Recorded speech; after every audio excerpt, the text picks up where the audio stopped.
ಎಲ್ಲರಿಗೂ ನಮಸ್ಕಾರ ವೀಕ್ಷಕರೇ. ನಿಮ್ಮ ಮನೆಯಲ್ಲಿ ಯಾರಿಗಾದರೂ ಆರೋಗ್ಯದಲ್ಲಿ ಸಮಸ್ಯೆ ಕಂಡುಕೊಂಡಿದ್ದರೆ ನೀವು ಎಷ್ಟೇ ಅವರನ್ನು ಆಸ್ಪತ್ರೆಗೆ ತೋರಿಸಿದರೂ ಕೂಡ ಅವರಿಗೆ ಹುಷಾರಾಗುತ್ತಿಲ್ಲ.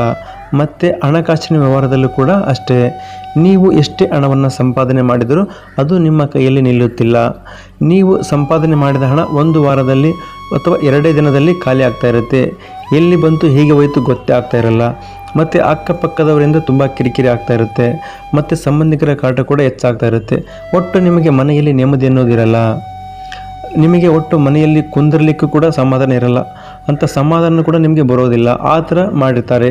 ಅದಕ್ಕೆ ಏನಪ್ಪ ಕಾರಣ ಅಂತಂದರೆ, ನಿಮ್ಮ ಮೇಲೆ ಯಾರಾದರೂ ನಿಮಗೆ ಆಗದವರು, ನಿಮ್ಮ ಶತ್ರುಗಳು ಏನಾದರೂ ನಿಮ್ಮ ಮೇಲೆ ಮಾಟ ಮಂತ್ರ ಮಾಡಿಸಿದ್ರೆ, ಬಾನಾಮತಿ ವಶೀಕರಣವನ್ನು ಮಾಡಿಸಿದ್ರೆ, ಈ ಥರನಾದಂಥ ಒಂದು ಕೆಟ್ಟ ದೃಷ್ಟಿ ನಿಮ್ಮ ಮೇಲೆ ಬಿದ್ದಿದ್ದರೆ, ಈ ಥರನಾದಂಥ ಸಮಸ್ಯೆಗಳು ನಿಮ್ಮ ಮನೆಯಲ್ಲಿ ಎದ್ದು ಕಾಣುತ್ತೆ. ನಿಮ್ಮ ಮನೆಯಲ್ಲಿ ಸಮಸ್ಯೆಗಳು ಉದ್ಭವ ಆಗುತ್ತೆ. ನಾವು ಆ ರೀತಿ ಆದಂಥ ಸಮಸ್ಯೆಗಳಿಂದ ಹೇಗೆ ದೂರ ಬರಬೇಕು, ನಾವು ಅದರಿಂದ ಹೇಗೆ ಮುಕ್ತಿ ಪಡೆಯಬೇಕು, ಮಾಟ ಮಂತ್ರದಿಂದ ನಾವು ಹೇಗೆ ಬಚಾವಾಗಬೇಕು, ನಮ್ಮ ಮೇಲೆ ವಾಮಾಚಾರವಾಗಿದ್ದರೆ ನಾವು ಅದನ್ನು ತಪ್ಪಿಸಿಕೊಳ್ಳುವುದು ಹೇಗೆ ಎನ್ನುವ ಸುಲಭ ಉಪಾಯವನ್ನು ನಾನು ಇವತ್ತಿನ ವಿಡಿಯೋದಲ್ಲಿ ನಿಮಗೆ ತಿಳಿಸಿಕೊಡ್ತೇನೆ.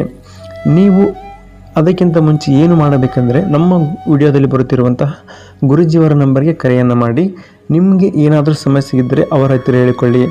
ಗುರುಜಿ, ನಮ್ಮ ಮನೆಯಲ್ಲಿ ಮದುವೆ ವಿಳಂಬವಾಗುತ್ತಿದೆ, ಭೂಮಿ ವಿಚಾರದಲ್ಲಿ ಗಲಾಟೆ ಆಗ್ತಾ ಇದೆ, ಗಂಡ ಹೆಂಡತಿ ನಡುವೆ ಸರಿ ಇಲ್ಲ, ಜಗಳವಾಗ್ತಾ ಇದೆ, ಹೆಂಡತಿ ಗಂಡನ ಮನೆಯನ್ನು ಬಿಟ್ಟು ದೂರ ಹೋಗಿದ್ದಾಳೆ.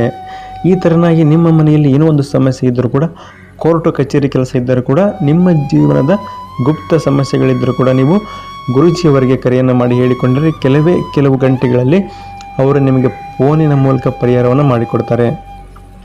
ಇನ್ನು ನಾವು ಮುಖ್ಯವಾದ ವಿಷಯಕ್ಕೆ ಬರುವುದಾದರೆ, ನೀವು ಈ ಥರ ನಿಮ್ಮ ಮೇಲೆ ವಾಮಾಚಾರ, ಮಾಟ ಮಂತ್ರ ಅಥವಾ ವಶೀಕರಣ ಅಥವಾ ಬಾನಾಮತಿ ಈ ಥರ ಏನಾದರೂ ಆಗಿದ್ದರೆ ನೀವು ಅದರಿಂದ ತಪ್ಪಿಸಿಕೊಳ್ಳುವುದು ಸುಲಭ.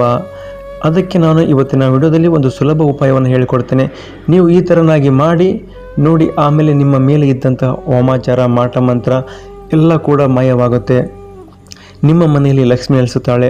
ಆರೋಗ್ಯದಲ್ಲಿ ಚೇತರಿಕೆಯನ್ನು ಕಾಣುತ್ತೀರಾ. ನಿಮಗೆ ನೆಮ್ಮದಿ ಅನ್ನೋದು ದೊರಕುತ್ತೆ. ನಿಮ್ಮ ಮನೆಯಲ್ಲಿ ಬದಲಾವಣೆ ಅನ್ನೋದು ಕಾಣುತ್ತೆ. ನಾನು ಹೇಳುವ ಈ ಒಂದು ಸಣ್ಣ ಕೆಲಸವನ್ನು ಮಾಡಿ. ನಿಮ್ಮ ಮನೆಯಲ್ಲಿ ಇರುವಂತಹ ಒಂದು ಕಪ್ಪು ಬಟ್ಟೆಯನ್ನು ತೆಗೆದುಕೊಳ್ಳಿ.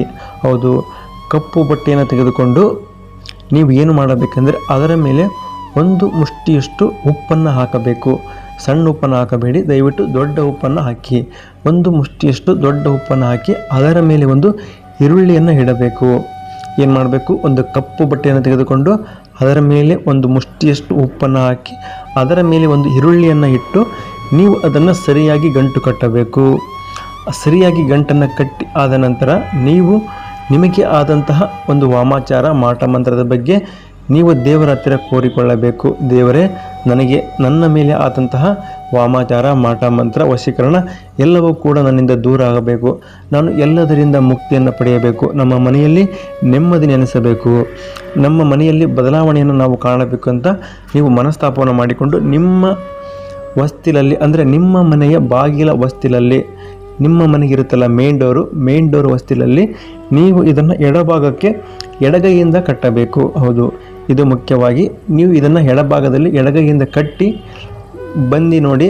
ಆಮೇಲೆ ನಿಮ್ಮ ಮರುದಿನವೇ ನಿಮ್ಮ ಮನೆಯಲ್ಲಿ ಇರುವಂಥ ಎಲ್ಲ ಕಷ್ಟಗಳು ನಿಧಾನವಾಗಿ ದೂರ ಆಗ್ತಾ ಹೋಗುತ್ತೆ.